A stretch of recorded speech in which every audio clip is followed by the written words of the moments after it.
The American Academy of Pediatrics came out, thank God, saying you shouldn't use cough syrups under the age of 6. The FDA said under 4, but basically everybody agreed they probably didn't work. But if a kid had nasal symptoms, a safe alternate is putting a steroid, or you happen to use a antihistamine spray in the nose. Is that true? This is true. Symptoms of cough and congestion are not relieved to any great extent by any of the over-the-counter medications. And so we've moved away from these over-the-counter medications because the risk of having problems with the medications are now greater than any perceived benefit from the medication. So cough syrups and cough and cold medications, for the most part, are shied away from in children under 6. If patients do have nasal congestion that's blocking their breathing, that's making it uncomfortable, then topical nose sprays are the best way to go.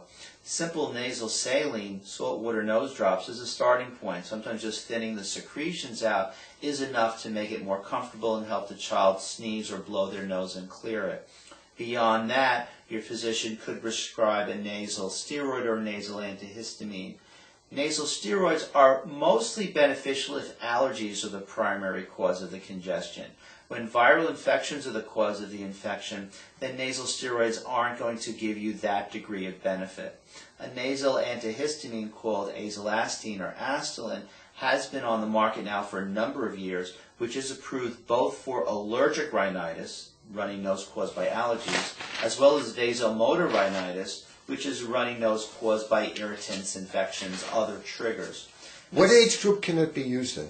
It can be used in children 6 years of age and up. In fact, off-label, I use it down to the age of 2. With off-label means that you can use it, but you have to tell parents that it's something that the FDA has not approved, but there's great experience in your hands and many other doctors' hands. Exactly. Off-label means that the drug company hasn't submitted studies to the FDA in that specific age group. It doesn't mean that it's not safe, it just means the drug company hasn't spent the money to do those studies. But many times in pediatrics we'll use a drug off-label because we've developed experience using it in an age group where it has been proven, and then we bring it down to a younger age group because the physiology of that age group really isn't terribly different. If you use Astelin, use it once a day, twice a day. How's it used? Generally, we start by using it twice a day, a puff in each nostril. Could go up to 2 puffs in each nostril in older children or adults. If the patient is controlled well on twice a day use, many times we drop it down to just once a day use to help maintain that control. And have you used it for long periods of time?